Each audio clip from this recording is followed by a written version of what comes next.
हमारा आज का नॉवल एक बहुत लाइट सा नॉवलेट है, नॉवल भी नहीं, बहुत मुख्तसर सा नॉवलेट है। और उसमें होता ये है कि हीरोइन जो है वो अनवांटेड चाइल्ड होती है। मतलब उसके बाकी सारे बहन भाई उससे बहुत बड़े होते हैं एज में। और यही कुछ ना बहुत सारे फ़नी फ़नी डायलॉग्स भी हैं बीच में कि वो अनएक्सपेक्टेड किड होती है अपने पेरेंट्स का। और इसी तरह जो हीरो है वो भी अनएक्सपेक्टेड होता है। मतलब बाकी सब लोग ना, इनके घर वाले इनसे बहुत बड़े बड़े होते हैं एज में, और ये दोनों ही अनएक्सपेक्टेड होते हैं। और दोनों आपस में, इन दोनों में 6 मंथ्स का फ़र्क होता है, हीरो और हीरोइन दोनों में।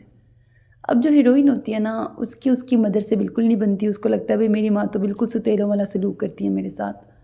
और इनकी नोक झोंक चलती है अपनी, मतलब माँ बेटी की, दोनों की आपस में। और ना दूसरी तरफ हीरोइन को ना बहुत क्रेज़ होता है लव मैरिज का। उसको हमेशा से शौक़ होता है कि उसकी लव मैरिज होनी चाहिए।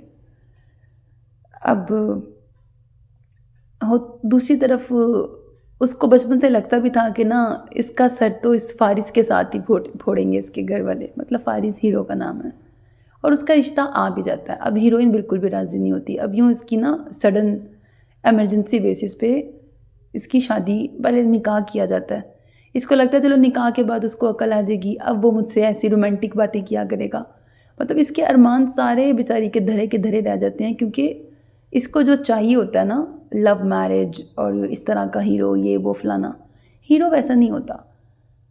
अच्छा, ये इसका वहम होता है। आगे क्या होगा वो आपको बाद में पता लगेगा नॉवल सुन के। फिर यही होता है।